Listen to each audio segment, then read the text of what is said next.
Yo, yo, yo, what's poppin', everybody? It's your boy Killshot. We are here on episode 8 of Knowledge That Kills.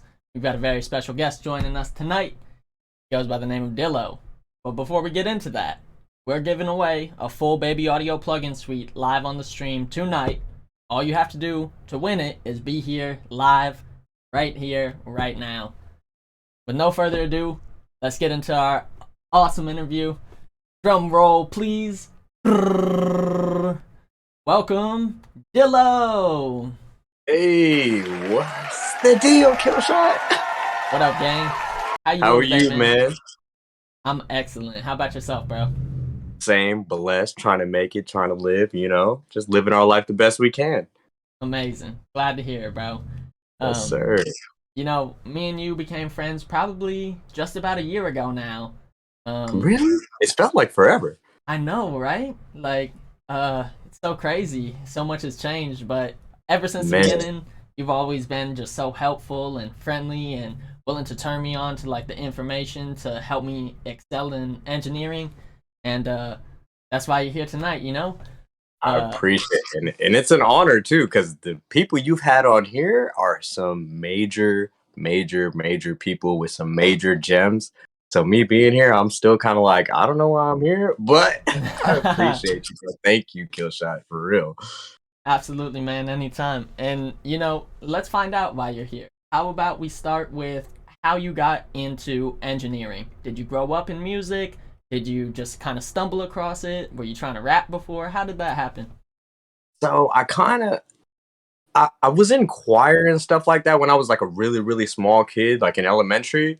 But then my parents wouldn't let me pursue that after elementary because they just wanted me to focus on academics, academics, academics. So, um, I mean, long story short, just to make it a little bit shorter, is when I got to college, I realized I didn't want to do college. I just didn't want to go get a regular degree. And I was supposed to be a nurse. Like that was the whole thing because my family does that. But I didn't take that route. And I went ahead and I just followed engineering in the sense of I met this guy who was a rapper and he was in his house building a studio and just rapping. And I was just like, yo, what are you doing in there? And he's like, I make music, man. I rap. I'm about to drop my mixtape. So I was just like, Mhm. cool. It looks tight. I love rap music. Let me go. Can I hang out with you? And so as I was hanging out with him, I got to see him record and got to see his process of it. And he was one of those guys that used to just like run to the booth and then run back to the computer, run back to the booth. And I was like, hey man, why don't you just let me hit the buttons for you, instead of you doing all that work.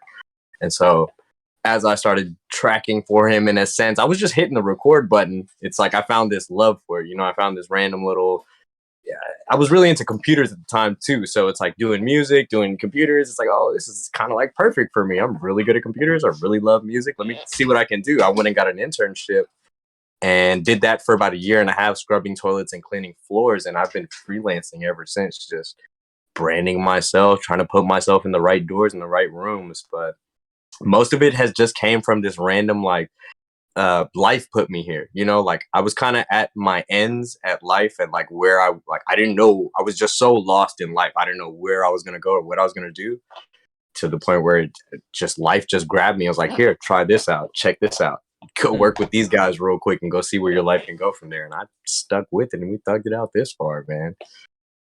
Amazing. That's so cool to hear, bro. I find oftentimes happy accidents are the best ones. I swear that's our job too. Let's back it up a little bit. You've been doing this for a long time now, close to 10 years, right? Almost a decade. Next year we'll make it a decade. Can you talk to us a little bit? You said you went and got an internship at a studio. Like, how did that kind of evolve? And from getting like maybe your first real gig as an engineer, where did that lead you to in terms of like bigger gigs? So as far as an internship, I remember there was a school that was offering these, like, you'd pay this school and they would throw you in an internship program where in whatever city you were in. So I remember giving them $1,000. They sent me Pro Tools and they sent me an Mbox, Avid Mbox, and they put me in an intern spot, and I interned there for about a year, maybe a year and a half, and just literally did like just intern work. She scrubbed toilets, cleaned floor. I didn't know anything about audio engineering. All I knew is I had a passion for this thing to record people, and I needed to learn, but I couldn't afford school. So I scrubbed their toilets, I cleaned their floors, I made coffee. I was homeless at the time too, so I didn't have any money. I was there 16 hours a day, every day, like just busting my ass, just making sure I learned as much as I could. Eventually, once I hit a point where I felt like I got enough knowledge to go start my own business, I ended up just going to the hood, and one of my homeboys let me. I was working with some people in the hood already, so it's just like they were like, "Hey, just come to our spot.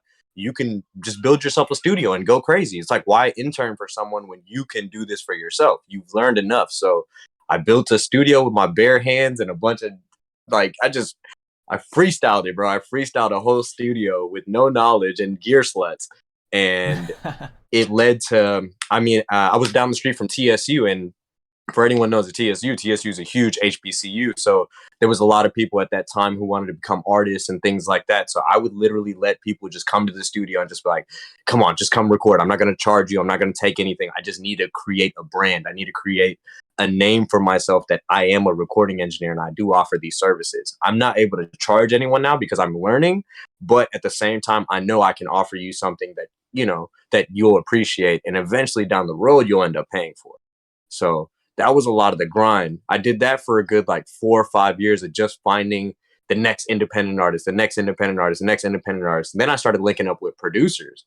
And when I started linking up with producers, that's when a lot of the placements came, because a lot of the producers are the guys that back then they were the guys that would sell my services for me. It was hard for me to tell an artist what I did and have them pay me for it, because they were just kind of like, we shouldn't have to.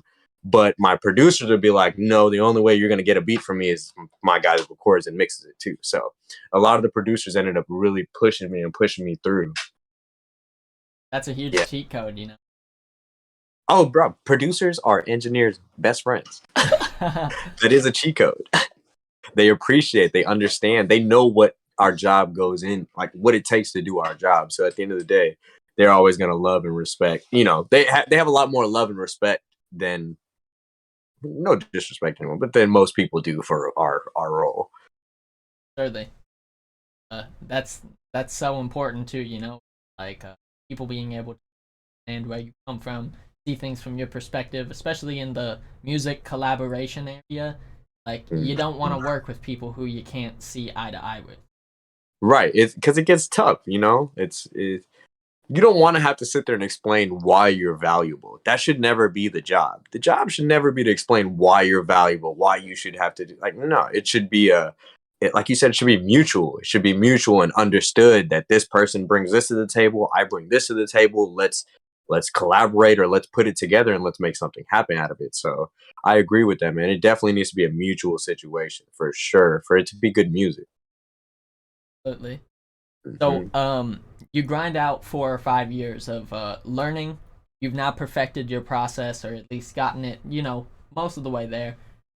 Where does that transition you to? What's like the first big gig that you're like, holy fuck, I can't believe I'm here right Man, Manny Fresh. It was now? crazy, bro. I was in a college class. I was in a college class just trying to figure out if I could do college. And then I got a call from an engineer in Houston. Matter of fact, shout out Bruce Bang. Bruce Bang from Houston called me. He made me quit college because he was like, yo, I got this guy who works with Manny Fresh. Need someone, because I was really known for my vocal production. Like, people called me back then to just like chop up their beats. I used to have a lot of engineers call me, and for $20, I would take your entire record and I would chop, flip, outro it, intro it, screw it down. Like, I would just go crazy for $20. And so engineers used to call me for that. And one day there was a producer who worked with Manny Fresh. They had a gig and they were like, look, bro, we need those chops. We need those edits. Can you come right now? And I'm in a class, in a college class. So I was like, hell yeah, I can. I went back in the class, packed my shit. The professor said something about me interrupting class. I said, cool, you won't see me ever again. And I was out. I was gone. And me and I worked with Fresh for like I think 2 or 3 years, and that was a cool little boom for that. Even right before Fresh, there was a guy named June James. June wasn't popping back then like how he is now, but he was one of the first people to give me that little. He let me executive produce a project with him like I was like 5 6 years ago, and he made me an executive producer, and that gave me a lot of leverage as an engineer because now people weren't coming to me just talking about, yo, can you just record 50 songs for me in 2 hours? No, people were coming to me and they're like, hey bro, can you help me put this project together? Can you help me like make sure this is consistent and it flows? And like it was a lot more.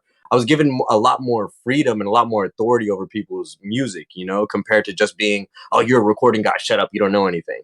So like having those people co-sign for you, it's a huge thing, and it'll definitely help you boost. And shout out to them, man, because that was like when that happened, I was like, oh crap, I can actually make it somewhere. People actually they actually like the sound.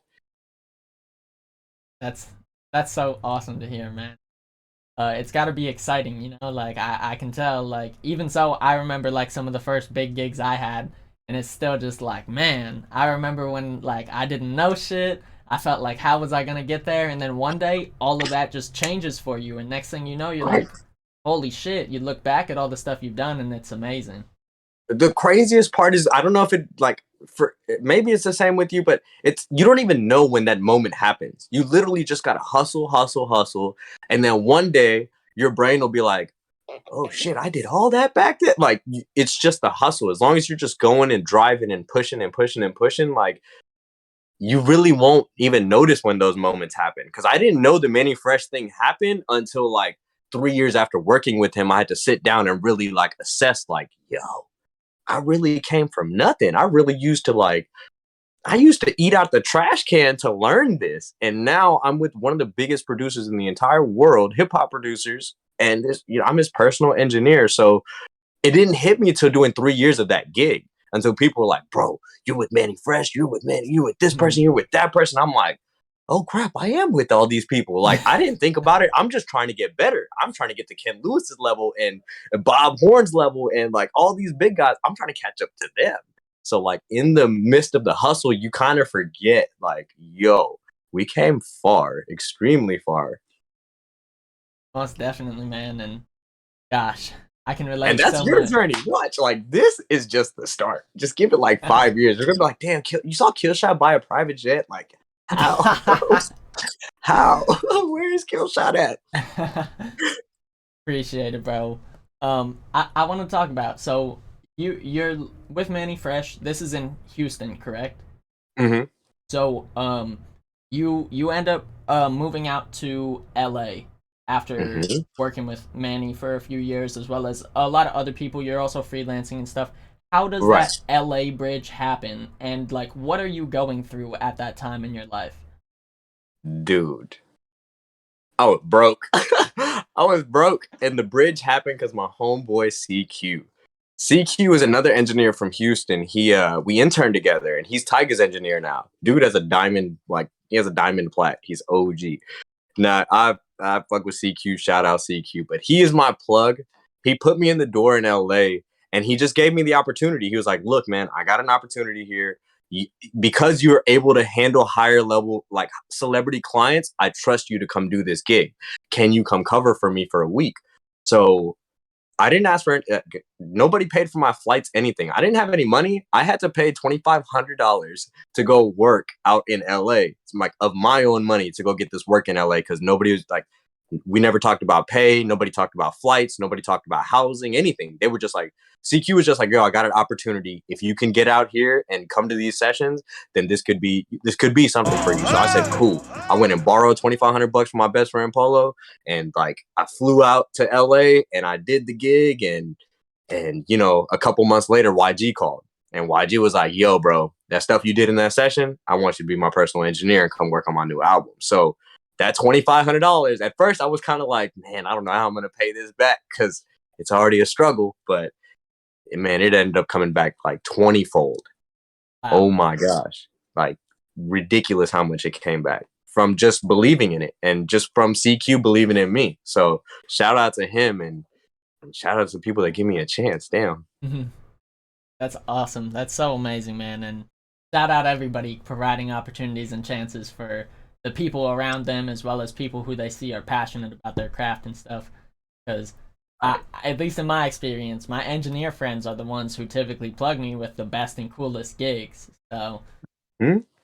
It's um, because we know each other. We know what it takes to go up. And to be honest, a lot of this takes us referring each other to other people and us like upping and selling our friends' names to other clients. Like the reason I got that gig was not because I was just some crazy fire engineer. It's because CQ put his name on the line for me. Because I could have messed that gig up. And CQ could have definitely got in trouble, got fired, or who knows where it would have went if I would have done a terrible job of that gig. But because he trusted me and he knew like, Dillo, I got faith in you. I know you can handle this. Like, just come out here. I mean, he like his faith in me literally gave me the opportunity because things could have went wrong. So it man, shout out to everyone that gives an opportunity to the next person and shows that love to the next person because that's really the game, bro.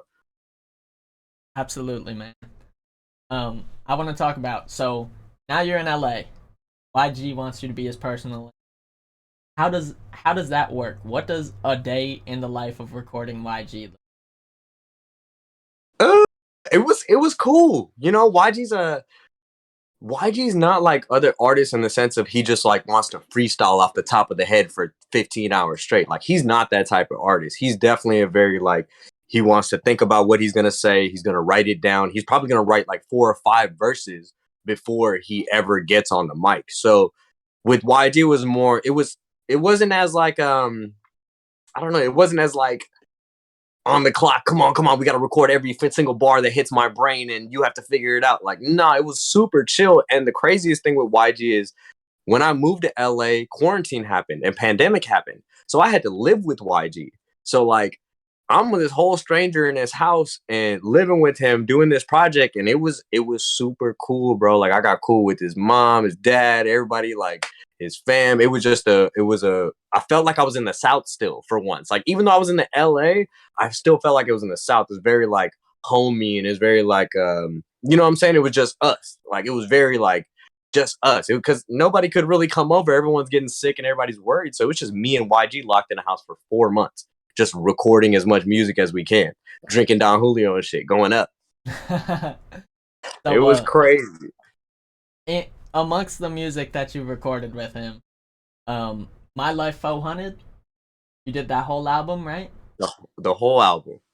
That's so I amazing. recorded the I recorded And the whole my life. That's pretty much why he called me out there was to work on that album. At the same time, they liked my engineering so much that his artists started using me for their albums as well. So it ended up being a whole like, it turned into a whole gig. It went from me just doing YG's album to cool. Now I'm recording 4 of his other artists. I got all his like celebrity homeboy friends who want to record too. So it's like, oh man, the work just started flowing, and it was like a domino effect. Like once one person vouches for you, then everyone wants to come work with you, that's awesome.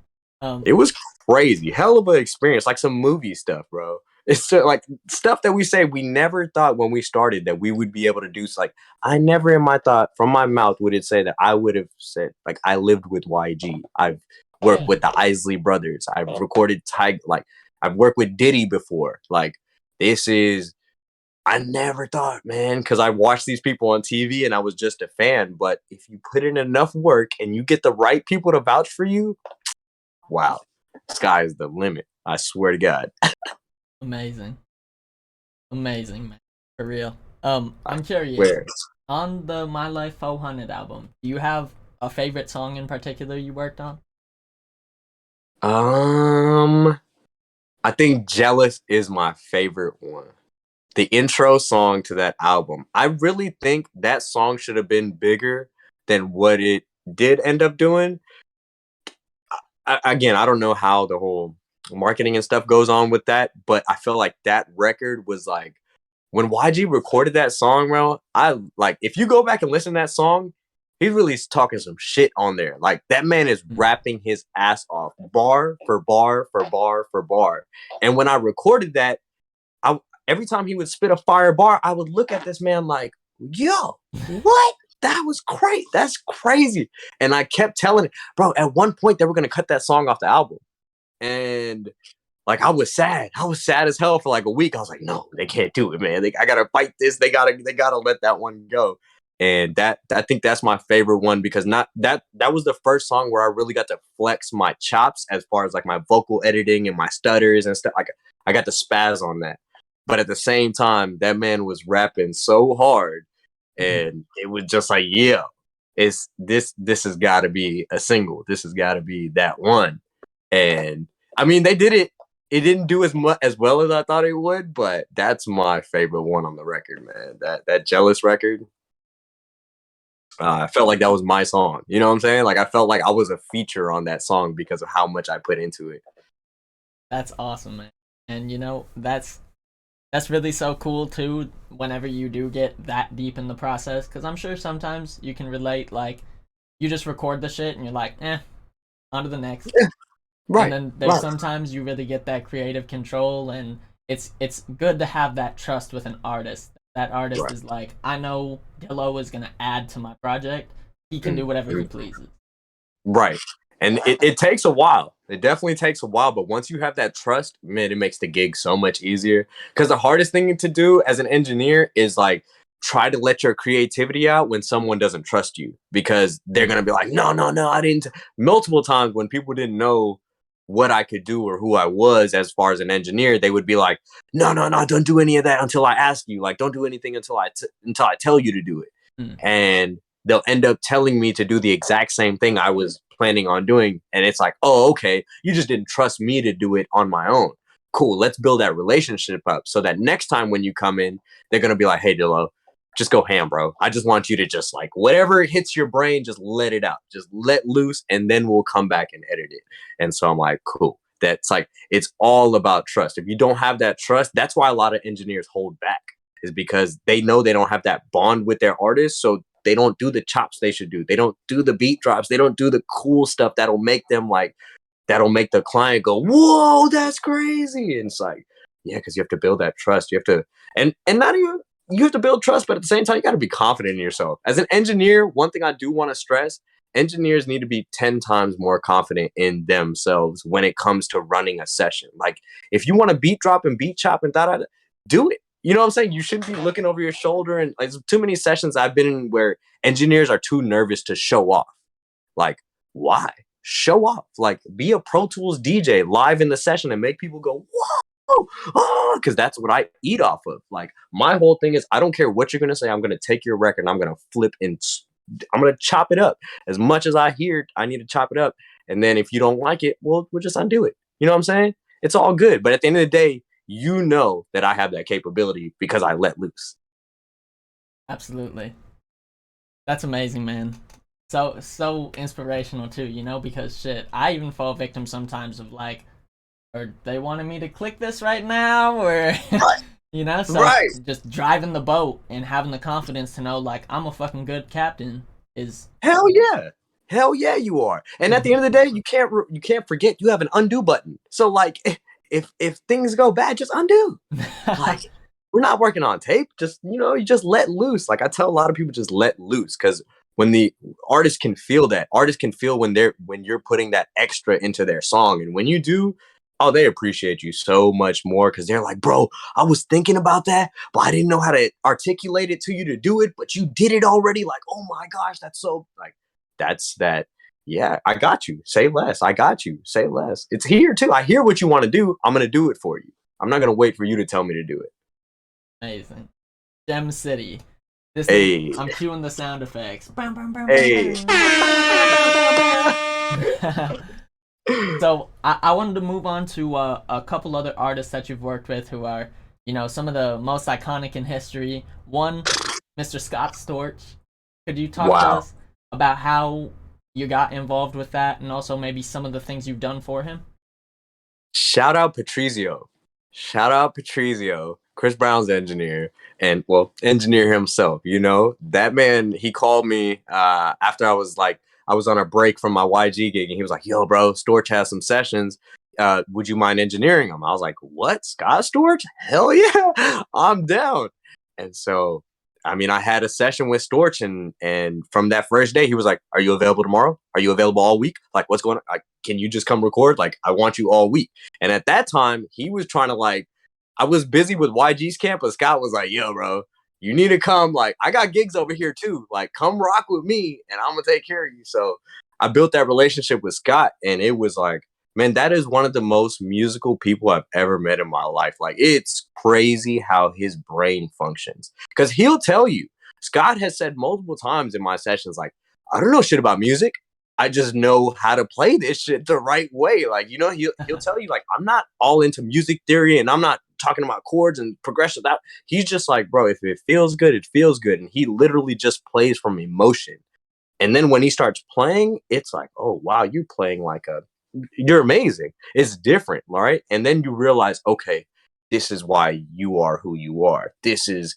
That's your stamp, you know, that's your unique niche identity thing is like you're able to get on a piano and play that thing so beautifully. All you got to do is hear a song. That's it. You don't need the music sheets. You don't need any notes. You don't need anybody to tell you anything.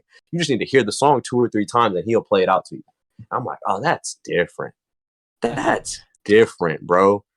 And it's inspiring because like it's like cool. Maybe I need to step up. So like I need to go harder because that's just different. But it's talent. It's talent that you don't normally see every day. Absolutely. Straight, raw, superpower talent. Superpower talent, man.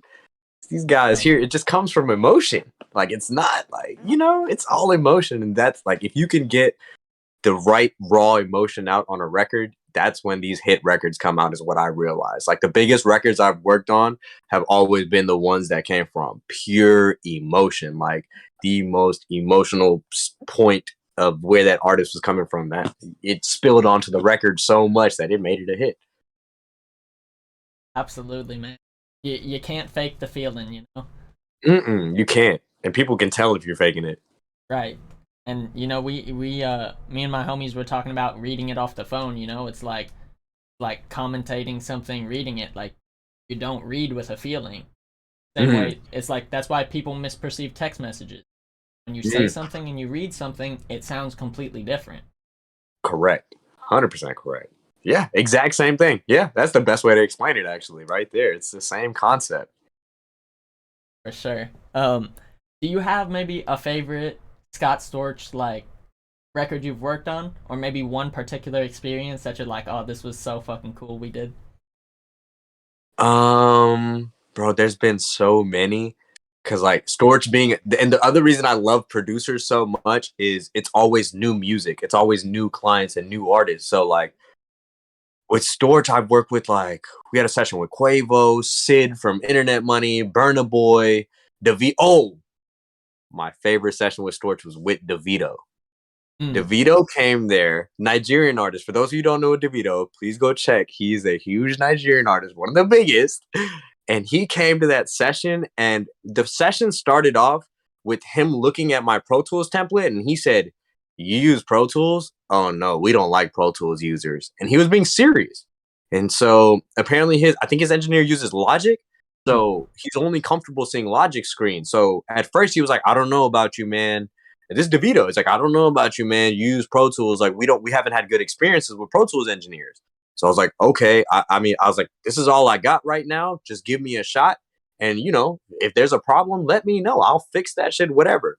And so, like, maybe 10 minutes goes into recording, bro. DeVito is recording next to me. I do a chop. DeVito comes over here. He pushes my chair all the way to the wall. Oh, my God. Oh, my God. This is the best I ever sounded. Da, da, da. And I'm in Scott Storch's house, bro. I'm just like, yo, this is the greatest feeling I've ever had in my life. Because at the same time, Storch was like, you know, they're all watching that and they're all listening to this conversation. Like, oh, that guy doesn't like Pro Tools. Can you can you turn him into a fan? And so they watch me turn that man into a Pro Tools fan. And like, yeah, it was such a warm feeling, bro, of like being appreciated. Oh man, I think that was one of my favorite sessions there. Shout out DeVito, man. DeVito is one of the dopest artists, one of the most genuine, high energy artists I've ever worked with, bro. He's so dope. Hopefully, I get to work with him soon. That's awesome, Work man. again. So amazing. He Yeah. actually is the biggest Afrobeats artist in the world. I think that's Really? in terms of streams or like anything. I'm pretty sure that's Actually, you're right. You're right. Yeah, yeah. his numbers are gigantic. Gigantic. He's He's such good people, bro. hella talented, insane. Man, very down to earth. Like, I think that's my favorite part about meeting certain celebrities is like knowing that you guys are so rich, so popular, so this, and you can have a conversation with me without being an asshole. Like the same thing with Storch. You know what I'm saying? Storch was like, this man is Scott Storch, but he will sit there and tell me like, "What's up, dude? You want to smoke a joint? Hey, man, you wanna come kick? You wanna like me and Scott Storch? We shoot pool all the time. Like he'll tell me to come to his house to shoot pool, just to shoot pool, and I'm like, I'm just Dylan. Like, why are you calling me? I'm sure you have 100 million celebrity friends because he's just like, I like your vibe. You're a normal kid. You're not extra, and they're not extra. So it's like, man, when you meet people like that, it feels really good, and you want to definitely make sure you like keep yourself around stuff like that because not everyone's that nice, you know. Mm, most definitely, man. And Mhm. so amazing to hear that there's people out there who do live like that, especially with all the amounts of success they see. I find a lot of the people in the music industry are just very humble with it, and most of the biggest people, nobody even knows who they are or what they've done because they're so humble about what they Crazy, right?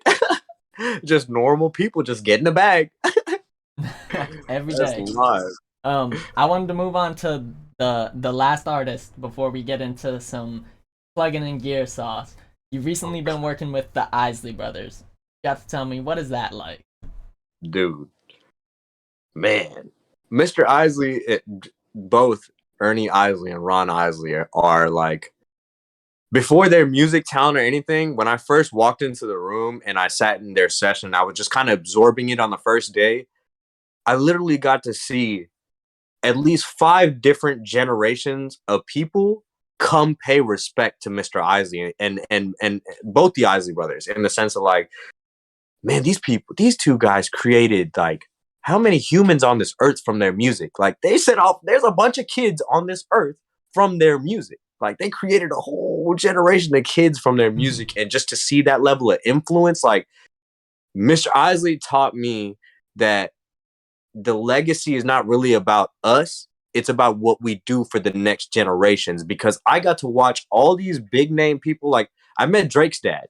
Drake's dad came in the session to pay respect to Mr. Isley. So it's like, yo, this is some next level. Like y'all are goated. Like when kids talk about goat online, like they are the goats. Like that is the goat. 80 years in the game. I didn't know he's been in the decade.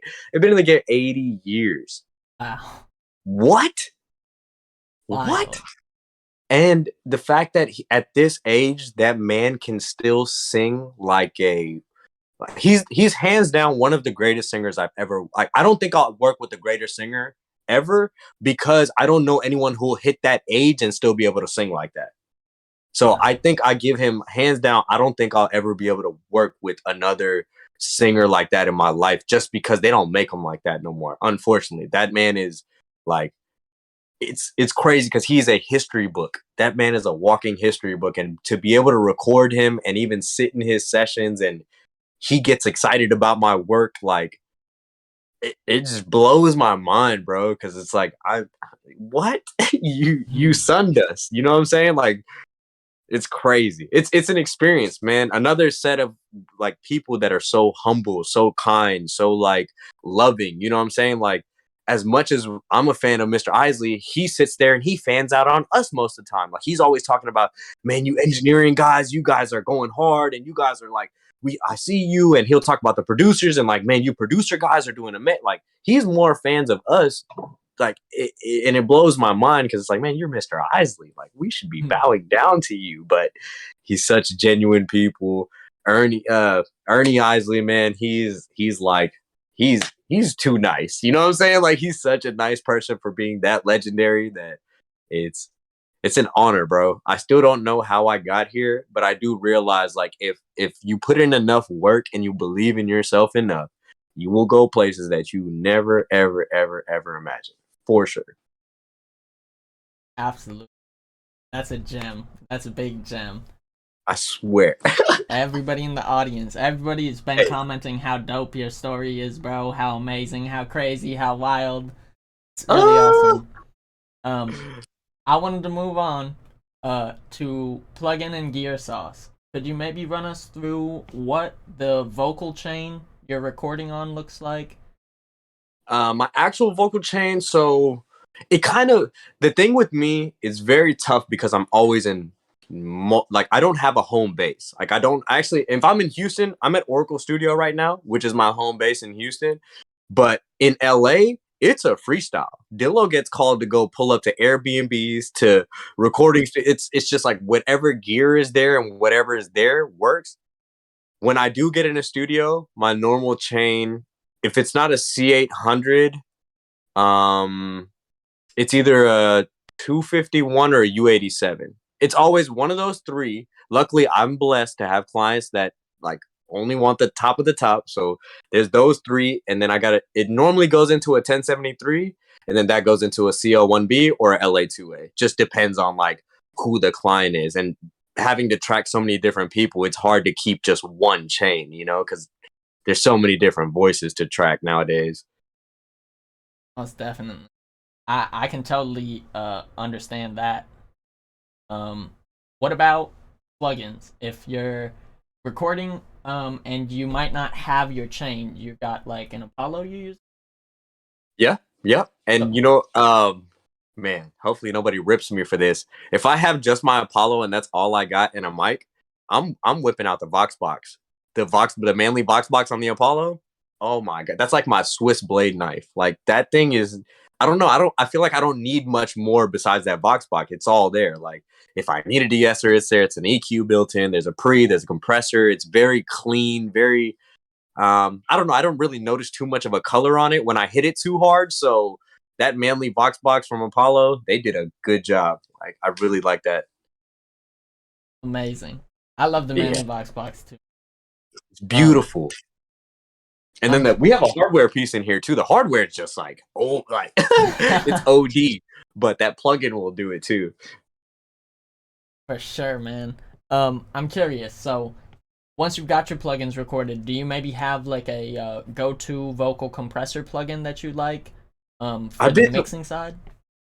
the LA2A is like that UADA. I mean UAD LA2A, really good. I really like the sound of that. I've actually been using that for a long, long time, and I've just been accustomed to that. It's very like it's very smooth, and I feel like it adds this like, maybe I'm tripping, but it adds this like little width to the vocals that I don't know. It does something to it. And then I do abuse the RVox. Like for my rappers, I will abuse that RVox because if you hit that thing hard enough, it'll give you some body that you didn't know was there. And then you can just recarve out a different sound. Like I do like to overdo things and recarve people's vocals whenever like if someone's vocals isn't unique or strong enough, I'll like abuse it and over process it in the box and then recarve it out how I feel like it should be. So that RVox is really good for bringing out a lot of frequencies that I didn't know was tucked down in there. You just slam it hard enough, it's like, oh yeah, that's a different sound. Nice. That's some sauce. Yeah, I Um, like that RVox. what about EQs? I think the biggest standard one is Pro Q3 from FabFilter. Do you I, have maybe a go-to EQ? I use Pro Q3 sometimes. F6 RTA is like my favorite. The real time waves plugin, Hmm.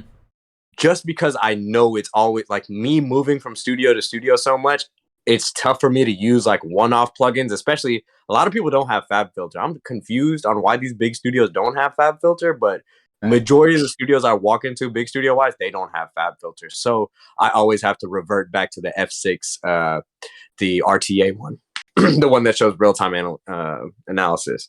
So that's been my go-to. I haven't really been diving too deep into the mixing side. I've just been tracking super hard lately. Hmm. So I need to go back in my bag of like what's popping now, what are some good EQs that are out now, and Acoustica has some dope stuff. I've been diving into the Acoustica world, um, but the processing is kind of heavy, so you kind of have to pick and choose when you want to use their stuff. So they're another fire set. of plugins that I'm starting to dive into mix wise. Nice. I love Acoustica too. I again run into the same issue. CPU intensive, but You got to be selective about what you want because you can't just run the whole suite. facts. I wish I could. How about we get into like favorite reverb, maybe favorite delay plugins? You got some? Oh, they're gonna hate me for this. Deverb. I'm the Deverb king. I also love Valhalla. Valhalla. I just started switching over to Valhalla. The thing is, I've tuned Deverb to my template to my sound so much that like when it's not Deverb, I feel like something's missing. So maybe I've like trained my ear too hard to Deverb, but I am the biggest Deverb head in H delay. I'm the H delay. Like you've seen my work. Like I don't automate effects. I print them and I edit them in real time on the edit window. So like all my delays are always H delay throws, especially if you go into the presets, go into modulation and click wrap box. The EQ that's set on that preset is fire for delay throws. Amazing. Like you don't even have to do much to it. You might have to turn the analog button off because it adds some noise in it. But other than that, man, you hit that preset and you print. I'm not the one to dive too deep into plugins. I'm just gonna use what I know really, really works for my sound. And if somebody mentions something dope, I'll try it out. You know what I'm saying? And I've also heard Baby Audio, the one that you're giving away. I've heard a lot of good things about their delay. And I'm about to look into it really, really soon. My homeboy Johnny was the first one to tell me about that. And I've heard some good things about their stuff. I'm about to dive into Baby Audio. Shout out to y'all for the giveaway today. Most definitely. And you know, I'm gonna get you hooked up with some Baby Audio plugins. Please, Most please. I mean, definitely. I love spending my money with companies that I appreciate. So, shit, that's another thing too. If you appreciate a company, spend your damn money. Don't go get all that crack shit in the crack plugins because at the end of the day, if you fry your computer and you have issues and you're in the middle of a session, you're gonna be that person like, ah, crap, I should have just bought it. So, if you really appreciate a plugin, man, go buy it. You know what I'm saying? The best thing about like getting some money finally was to not ever have to use a crack plugin ever again. Like I went and bought every plugin I ever used, and I'm just like, cool. My computer doesn't crash anymore. I don't have to worry about anything anymore. I own these plugins, so it's like, yeah, man. Support your audio companies out here and support your audio engineers. Amazing, bro. Amazing. I wanted to ask, do you have a free plugin that you currently use, or do you have a free plugin that you might have came up using before you could afford like the real version of it? Free plugin. I mean, none of them were free because you always had to pay, but they were free because I cracked them back in the day. It was, I mean, man. What's one? I mean, it's not free, but one plugin that I really loved when I got it, when I was able to afford it, was Soothe. Soothe was a game changer for my career. Just because the amount of AI that goes into that plugin, it's like, wow, it's doing a lot of heavy lifting for me to where I'm just like, now I just get to worry about just like little details, not the whole picture, but that Soothe plugin, being able to afford that, bro, I cracked a smile across my face because I was like, I'm gonna have to do less work now. This damn plugin's about to get put to work. Facts. And I had my mentor on the stream. He was telling me like that Soothe 2 is actually getting like some, lower level engineers way better quality sounds because they used to go in with EQs and find resonant frequencies and carve them out and spend all this time, and now they throw the fucking Soothe preset on there and it does it all itself. That's it. And it does a really, really good job. Like, it does a really good job of not overdoing things. I mean, of course, you can abuse anything, but like, I can crank Soothe pretty hard sometimes, and it's like, cool, man. I could leave it at this setting, Like, I don't have to like dial down. It's not like with lo-fi, you have to use lo-fi at 1%. If you go past that 1% on lo-fi, it's just like, oh, this is too much. Like with Soothe, I can go ham with that plugin, and they did a really good job. Shout out to that company. It's Sonics, right? Or who? Awake Sound. OK Sound, yeah, something. OEK Sound. Yeah. Shout out to them for that. Good job. Great job. A lot of our engineers are starting to. I don't know if you know Jesse Ray. He just dropped a compressor plugin. Oh, really? I think it's called a rubber band compressor. I could be wrong, but Mm. he's apparently dropped a new compressor. I'm gonna go check it out soon. Like we have our engineers dropping plugins now, and that's what I'm excited about. Like, cool, everyone's putting their sound and their sauce into this VST or this AAX, and it's like, cool, let's sell that to the world, or that's what I'm on now. Yeah. DJ Swivel's going crazy right now with his plugins. Like I see those things on my IG feed every 5 seconds. Amazing. And I'll give the sneak preview because you said it. We got DJ Swivel coming on the stream November 18th. You heard it here first on my episode.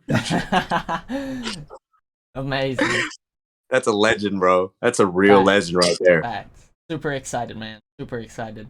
Man, I'm honored again, Killshot. Thank you, bro. Like, hey, shout out to you. I don't know if anyone shouted you out yet, but the fact that you even gave this platform opportunity, even allowing us to have a conversation, you know how important that is for engineers because we don't have a voice. A lot of us don't have voices. It's kept very quiet. So the fact that you take the time out of your day and your schedule to put other engineers on, my God, you're going to be historic.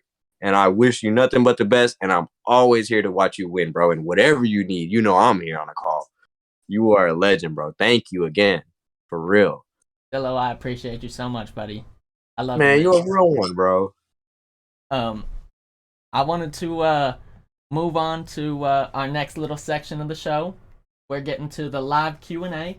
We've been having tons of questions come through already. If anybody in the audience has some questions for Dillo, you want to fire away. I'm going to actually go back a little bit and touch on some of the first ones if you're down.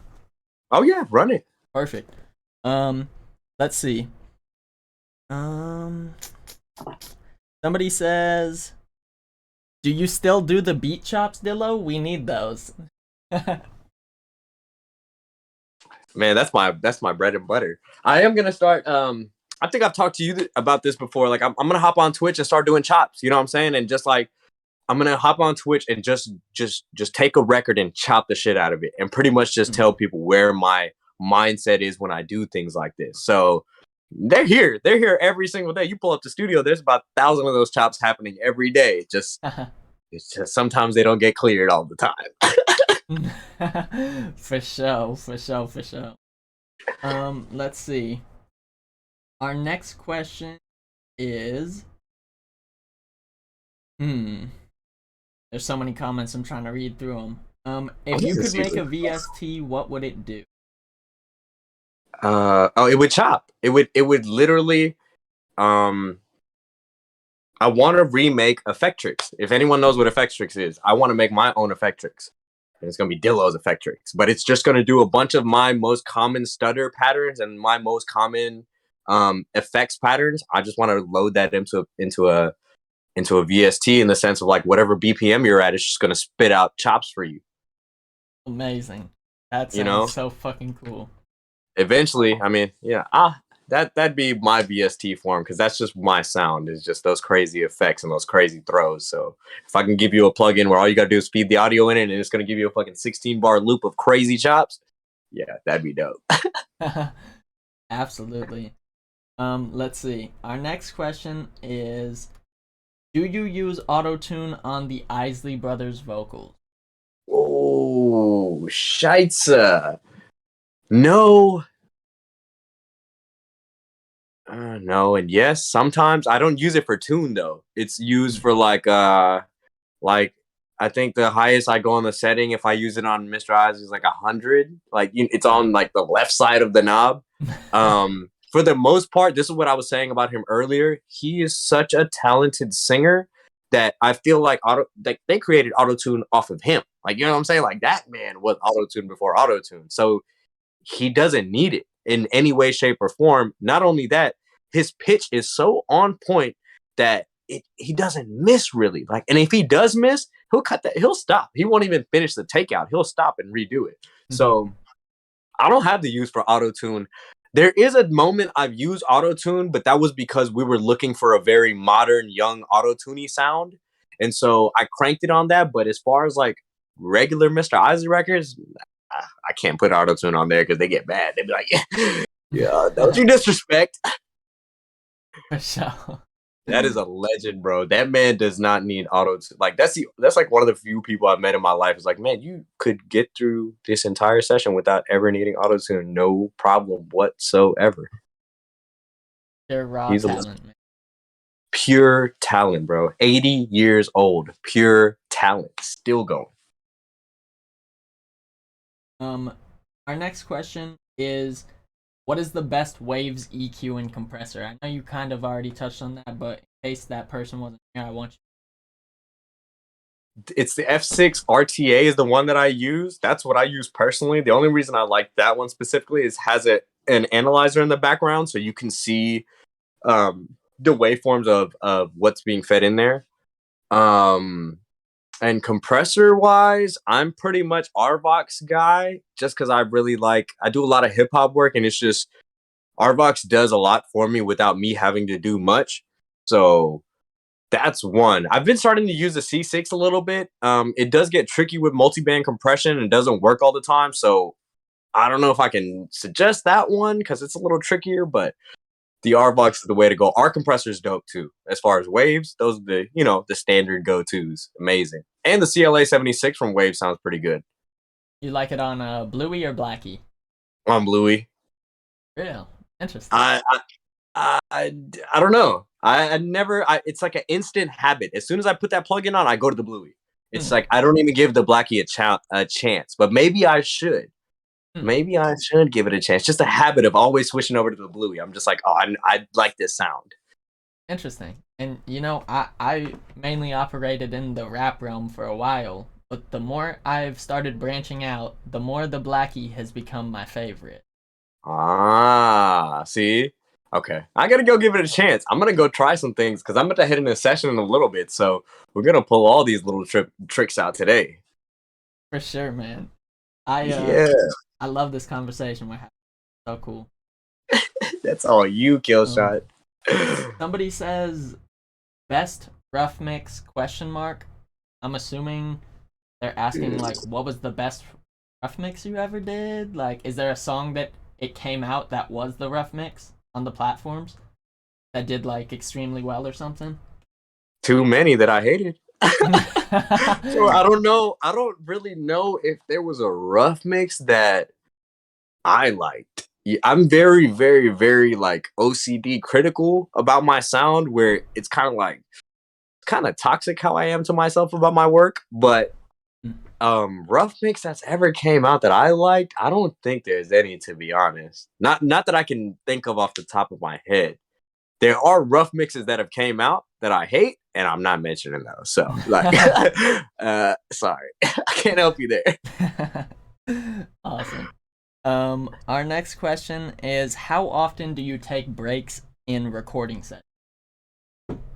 Ooh, I was bad in the beginning. In the beginning, being younger, I was very like, oh, I'm at this like I used to stay up 4 or 5 days in a row, no food, no water, just abusing my body on some like, oh, I have to do this, I have to do this, I have to do this, and like I wore my body out, and like I've done a lot of things to my body that it's taken a permanent toll on me. So now being older, I take a lot more breaks. Especially like when you're in these long 12-hour sessions, don't feel bad to get up every 1 or 2 hours to go walk out. You know what I'm saying? Go like I'll walk out to go smoke one real quick and I'll go take a 15-minute break. And it's just like you got to reset yourself. Like as much as you want to be the professional and the hardcore recorder and I'm about to just thug it out 50 hours, like screw that crap. You know what? Screw that crap. Like we can't promote that anymore. We can't promote that anymore. We have to go get breaks. Like you can do a 50-hour session. Just make sure you take about a good 10 breaks in between those 50 hours so that you can still have your sanity and you still have ears by the time by the time you get to the end of the gig. Because the one thing we do as engineers, we definitely put ourselves through this like hellhole sometimes of just like, I gotta record, I gotta bust my, I gotta like, I gotta lose my sanity and I gotta give up my health to go do this. And it's like, why? Because at the end of the day, like sometimes these gigs don't even pay. Sometimes these songs don't go anywhere. Sometimes it was a complete waste of time. So what was the point of you just killing yourself for that? It's like make sure you give yourself that love that you give everyone else is one thing I learned. Shit. That's a Yeah. gem too, man. That's So important. Self-care is the number one because you're not taking care of yourself. How do you expect to take care of others? Hit it on the dot, man. You don't want to wait till it's too late. So definitely, it's very important in my life now. I take less sessions nowadays. Like there's certain days I won't record. You can't even book me in a studio because I need that day to get completely away from music. I've done too much music to the point where like my creativity is not there. I'm very like, uh, I don't even know. Like I want everything done really fast, and it's like cool. When those days come around, I'm gone. Like I'll go take a quick little 1 day vacation. I'll either go to like I'll just leave for a second and then I'll come back. Just make sure you reset yourself a lot. Awesome. Great advice, man. Um, our next question is, what are your thoughts on Melodyne with rap and R&B? Melodyne. I've never really heavily Melodyne like that. I do it here and there. I don't have anything against it if that's what they're asking. If there's anything wrong with it, no, hell no. I've heard some great vocals, and I've heard people really like. I've seen people melodyne someone to actually sing the song the correct way. So it's an amazing tool. You know what I'm saying? And if you have that tool, definitely use it to your advantage. With me particular, what I like to do instead of depending on Melodyne, I force my artists to do the take till they sing that shit the right way. Like we're not Melodyne and we're not auto tuning. You're gonna sing it the right way, or we're gonna sing a different melody that you can sing. So when you approach with that mindset, it's like cool. You're not gonna spend too much time on a software. You're gonna spend more time drilling that artist to hit the right note and make sure they're staying in key and hitting all the melodies. Like I'm a stickler for that. And a lot of my clients might not like me for that, but they appreciate it because it's like, cool, he's just bringing the best out of me, you know? Right. They definitely take note of that, you know. Yeah. People need that push in their life. That's why they go get a fitness coach because they need the motivation. Facts. Um, Facts. And especially as recording engineers, our job is like, it's not just to record and sit there and watch. Like sometimes, like in this day and age, you do have to put in that vocal input. And when someone doesn't give you that right emotion, it's your job to be like, hey, man, there needs to be more emotion. You're talking about death or pain or whatever it may be. I don't feel any of that. Make me feel it. So that's a lot of my conversation this session is like telling these artists, make me feel everything you say. And if you don't make me feel it, that's not right. Let's do it till I feel it in my heart. And so just gotta, it's just making sure you're in tune with what you're working on. Like don't ever do a gig and just be mindless about it. Just be like, fuck this gig. I'm just doing it because I just gotta what I mean, you can. I don't know what people's life situation is, but at the end of the day, like the gigs that you really put that you care about, those end up being the best gigs and those end up being the best songs. So like try to focus on doing those type of gigs only and going into a gig with that mindset. No matter how bad the session may be, there's always an opportunity to make it better. You know what I'm saying? There's always an opportunity to make that artist or that song just that much better with your input. And an engineer's input goes very, very, very, very far. So don't forget that. Amazing, man. Amazing. Our next question, I think you touched on this too, but maybe they weren't here. What percentage of the time do you spend tracking versus mixing? Ooh, right now, 95% of my life is recording, and then maybe 5% of it is mixing. Like, I've just become known as a tracking guy, especially in LA. I'm known as a very fast tracking. Same thing. Everyone just knows me as a fast tracking guy. So like, that's what they call me for. And then I'm not gonna lie, as a mixer, it's tough. Like I like recording more. If I could just record all day long with a dope ass artist, that's my dream job. I don't want to mix. I don't want to master. I don't want to do like that's a different level of like when I mix a record, I can't sleep.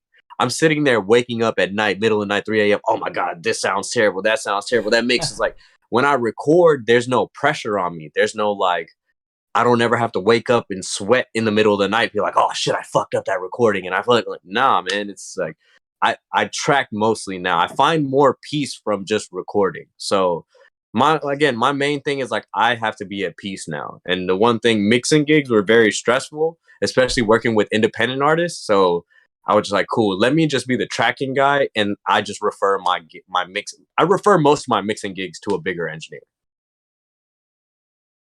just because I like that second opinion too. Having that second ear on a mix it takes your music farther too. Instead of me tracking and mixing, like you know how that goes. Like when you track the song, you hear it one way. So when it comes to the mix, it's like, where do I go with the mix? I only hear it the way I recorded it. So Right. I try to separate that now. I'm like, cool, I'm gonna track this. I'm gonna vocal produce the hell out of it. Hopefully, give me a point in the middle of it. Then you guys go take it to a mixer that I can refer you to, that I really really trust and love. You know. Super important too. Those friendships of like engineer to engineer. It's like I had Irko on the show, and Irko told me Legend. he said, "Do you want to know how to find the best drywaller? Ask the person who paints. The person who follows up behind them Wow. knows how the work came before." Like, Wow, that's a life gem. I just thought about that. That can go anywhere in life. right. And Oh wow. it's very similar to our jobs, because I think so many people get mistaken in like the music process being based on the credits and so did this and so did this, where in reality it's almost never so and so did what they're credited for. They probably did a whole bunch more shit too. Right. So Right. Right. um Yeah. Shout out Irko, bro. I like that. I like that a lot. Like if you want to find someone to do the drywall, go ask the painter. Facts. Because they have the connects. Like they're in the same industry. Like I get you. I like that a lot. That was a gem. our next question says I saw he needed an engineer on IG. I don't know how to contact him. I've engineered for 9 years. Somebody wanted to contact you for an assistant position. What would be the best way? Um I don't want to throw, matter of fact, do you have their name?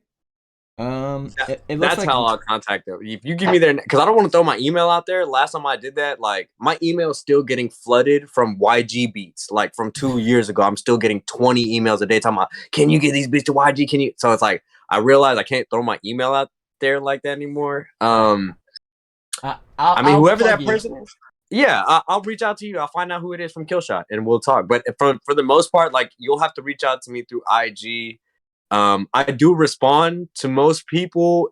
The thing is, when I say I'm looking for an assistant, again, I really promote speed and I'm very fast. So like you have to be able to keep up with the speed. If like I can't teach anyone, this gig is not for anyone to come in and learn Pro Tools. It's more like, okay, you're very, very fast and efficient on Pro Tools. I'm gonna toss you some money because I got some work. So like that's where it's coming from. So if you didn't get a response, I mean, if I didn't respond, I might not have seen it, but at the same time, you might not be ready for the gig that I have ahead of me, because a lot of this stuff is like fast work, and it's like dealing with 15 people all in a room telling you what to do all at the same time. So if you're not able to pump out 15 ideas in 30 seconds, like that's a problem. So I'll get that contact from you, Killshot, and I'll reach out to them. Thank you. Absolutely. Solid advice too, man. Yeah. Our next question is, have you done any live audio mixing gigs for YG? Nah, hell no. I hate live audio. You and me both, man. I hate, you know why? There's no undo button on live audio. So if you mess up in live, it's like, oh shit, everyone heard that. Like, oh damn, they might cut my paycheck. When I mess up in studio, it's like, oh, nobody heard that. I just undo 6 times and boom, I'm back to normal. So live, matter of fact, salute all the live sound guys. You guys need more credit because of how much BS you got to go through. So like, man, shout out to them. But as far as me doing live audio, no way. I'm good. I'd rather outsource it to somebody who really loves doing it. Because if I went and did it, I would just be running around stressed out all day. And like I said, I'm not trying to be stressed anymore. No more. Absolutely, man. Let's see. I think that was all of the questions that we had. I'm gonna give the audience a last call for questions, and while we wait for that, are you ready to give away some plugins? Hey, come on, let's do it. We like free shit. So, I'm gonna ask a question related to your life, and the first person in the comments to answer the right answer is gonna win the full Baby Audio plugin suite. And I'm just gonna go ahead and say that the second and third place winners are gonna win a free copy of Killshot's Recording Cheat Code, which is my latest stock Pro Tools recording template made to literally streamline the recording process. It's not going to make you sound like your favorite rapper, although it might. And it's not going to eliminate the job of a mix engineer. But what it will do is get you recording in about 30 seconds and stand as a very, very solid routing template. You need that. Trust me, most of you guys need that. It's efficient. So, with no further ado, the grand question that is going to win you these baby audio plugins is, who was the first major artist Dilla worked with in Houston, Texas? We need the little clock ticking noise. I got it right here. Do do do do do do do do. It's a Jeopardy song, right? That is Jeopardy, right? Yeah. It's like, what if I sang the wrong jingle? Damn. Let's see. The chat's a little delayed behind us, so they should be answering any second. We're going to give them a second. And we got a winner. 444 Kendrick says Manny Fresh. Let's go. We got a Shout second out place Kendrick. winner. Fresh Arda says Manny Fresh, and we got third place as well. It is, let's see, Nate Woods. All right, so we got our 3 winners. Thank y'all, everybody who has tuned in and answered the question. If your name is 444 Kendrick, Fresh Arda, or Nate Woods 7861, please go to my Instagram. It's KillshotENG. Shoot me a DM. I'll get your contact info and I'll get those plugins over to you very shortly. Congratulations to you 3. Wow. Badass. Shout out to you, Killshot, for giving out free shit, bro. I love it. Hey, man, I'm just trying to give back to the amazing community that's here to support us today. I love it, bro. This is going to be dope. Hell yeah. Man, we're at 6:15. I know that you got to get going because you're on a little bit of a time line. But yeah, I just want to thank you again, man. Such a good conversation. It's always awesome talking to you, bro. We have the best times. We're going to have to link up soon. Of course. You got to come down. I'm in Houston right now, so we'll link up soon. But again, man, thank you, Killshot. You're amazing, bro. This platform is going to be big. This man is dropping gems, and you got to support it from here, because when it's too big, that's when shit is just too big, you know? So, love you, bro. Thank you so much, man, for real. I love you too, man. Before you go, do you want to tell people where they could find you on social media, or maybe plug anything that you have brand-wise going?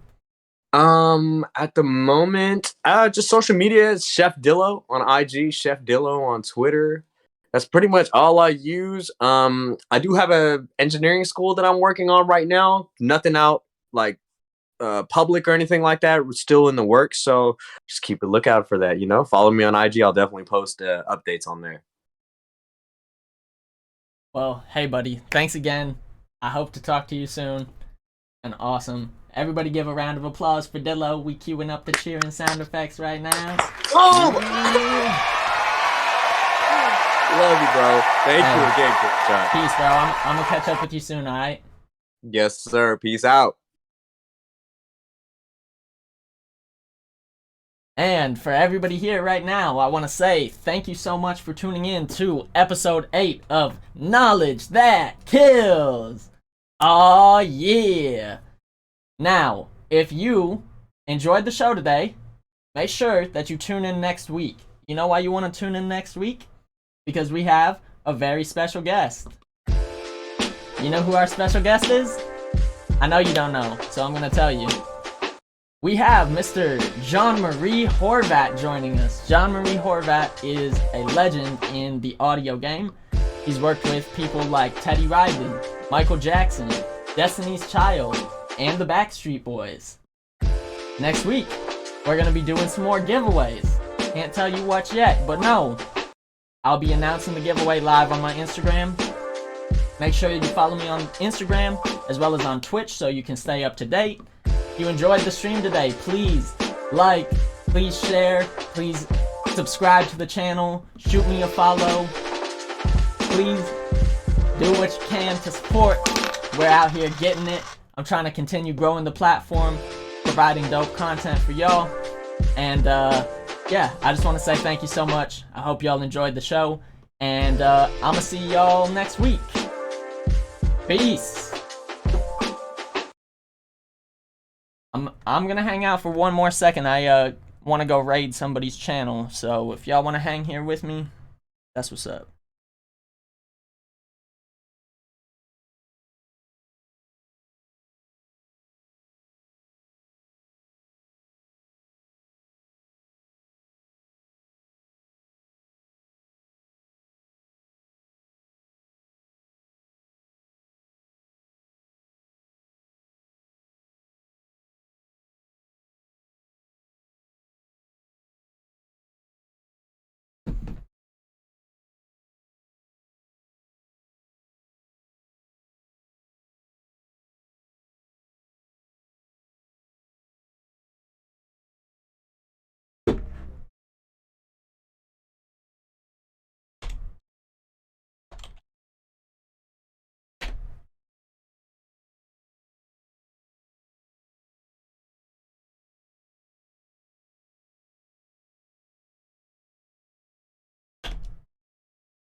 Yo.